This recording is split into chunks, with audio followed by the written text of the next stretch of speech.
नमस्कार, मी विधी बोत्रे। वॅकेशनला सुरुवात झाली आहे का? क्रिसमसच्या माझ्या तर सुरुवात झालेली आहे। तुमच्या वॅकेशनला कधीपासून सुरुवात होते? आणि ही वॅकेशन 1 जानेवारीपर्यंत असते। मग 8 ते 10 दिवसात तुम्ही काय काय करायचं ठरवलेलं आहे? मी तर खूप काय काय करणार आहे। मी तर भरपूर प्लॅन केलेले आहेत। मी त्यासाठी नियोजन प्लॅनिंगसुद्धा केलेलं आहे। तर तुम्ही केलं आहे का महिलांनो? आणि हा व्हिडिओ मी फक्त हाऊसवाईफसाठीच घेऊन आलेली आहे। तर आपल्या शाळा, आपला घर या जबाबदाऱ्यांमागेच आपला दिवस निघून जातो। काय करायचं असेल अजिबात वेळ भेटत नाही। असा पटापट दिवस निघून जातो। लगेच रात्र होते, थकून जातो, रात्री लगेच झोपतो। काहीच करता येत नाही। मनात कितीही असलं तरी आपल्याला काहीच करता येत नाही। तर मग हे 8 ते 10 दिवस तुमचे फार मोलाचे आहेत। तुम्हाला खूप मोठा चान्स मिळालेला आहे की तुम्ही काहीतरी करू शकता। तर मी तर प्लॅनिंग केलेलं आहे। तुम्ही कधी प्लॅनिंग करताय? सकाळी उशिरा उठलंच पाहिजे, पण किती दिवस तुम्ही उशिरा उठणार? 1 दिवस उठणार, 2 दिवस उठणार। पण स्त्रियांना आपल्या शरीराकडे, आपल्या हेल्थकडे लक्ष देणं खूप इम्पॉर्टंट आहे। चला, सकाळची शाळेला सुट्टी आहे, आपल्याला उठणं नाही आहे, पण आपण उशिरा उठून काय मिळणार आहे आपल्याला? तर आत्तापासूनच सुरुवात करा। सकाळी लवकर उठा, मॉर्निंग वॉकला जा, योगा करा, एक्सरसाइज करा। कारण की इतर दिवसांमध्ये आपल्याला योगा किंवा एक्सरसाइज करणं पॉसिबल नाही आहे। पण जर तुम्ही 8 ते 10 दिवस ह्या वॅकेशनमध्ये जर आपल्या हेल्थकडे लक्ष दिलं, योगा आणि एक्सरसाइज जर कंटिन्यू ठेवल्या, तर तुम्ही हे प्लॅनिंग जर कंटिन्यू ठेवलं तर हे पुढे असं चालू राहील। त्याच्यामुळे आपली हेल्थसुद्धा चांगली होईल। तर मग आजपासूनच सुरुवात करा आपल्या हेल्थकडे लक्ष देणं। कारण की आपल्याला आता 8 ते 10 दिवस दुसरी काहीच कामं नाही आहेत। दुसरं म्हणजे तुमची कला कोणती आहे? तुम्ही कोणत्या गोष्टी करू शकता की जे तुम्ही इतर दिवसांमध्ये नाही करू शकत, पण या 8 ते 10 दिवसांमध्ये तुम्ही प्लॅन करू शकता। त्या कलेपासून आपलं इन्कम कसं जनरेट होईल, त्या कलेमधून आपल्याला एक्स्ट्रा मनी कसे भेटतील, याचा तुम्ही प्रयत्न करा। जसे की कोणाला ऑनलाईन शॉपिंग असते, तर ऑनलाईनमध्ये आपण काय करू शकतो? ऑनलाईन बिझनेस करून आपण कोणतं एक्स्ट्रा इन्कम मिळवू शकतो, कशा प्रकारे मिळवू शकतो, हे आपण शिकू शकतो।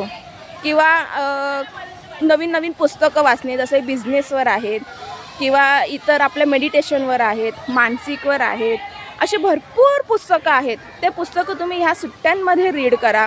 जसं की रॉ मटेरियलपासून छान छान वस्तू बनवून विकणे, हेही तुम्ही या सुट्ट्यांमध्ये करू शकता। तसं शेअर मार्केट आहे। शेअर मार्केट हे बोलण्या इतकं फार कठीण नाही आहे। मी सुद्धा शेअर मार्केट शिकलेली आहे। मलाही शेअर मार्केटमधलं काहीच ज्ञान नव्हतं, पण शेअर मार्केट शिकण्यासाठी बेसिक 8 ते 10 दिवस भरपूर आहेत।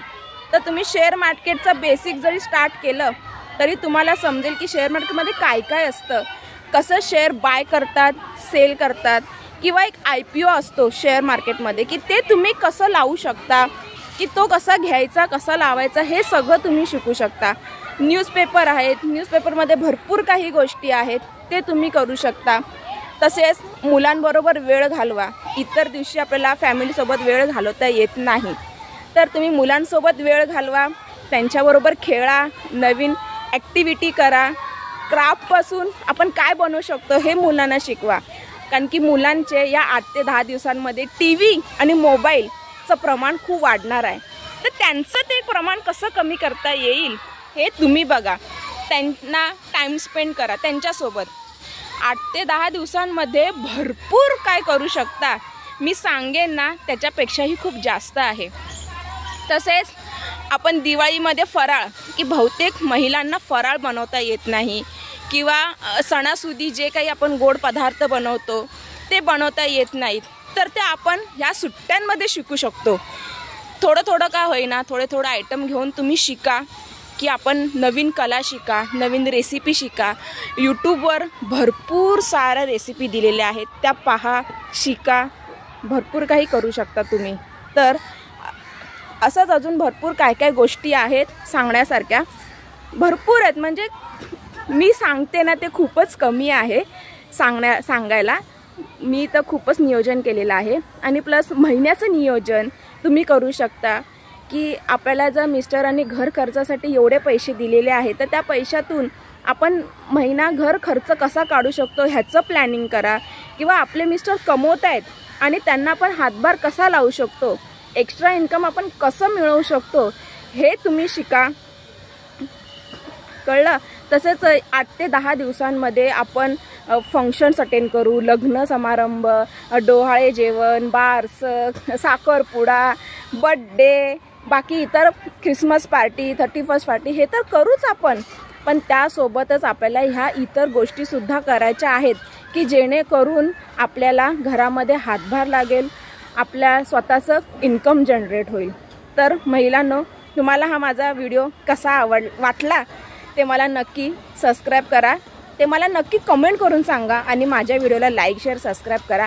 मला फक्त ह्या व्हिडिओमधून एकच सांगायचं होतं की सुट्टी ही तुम्ही फुकट घालवू नका, काहीतरी करा.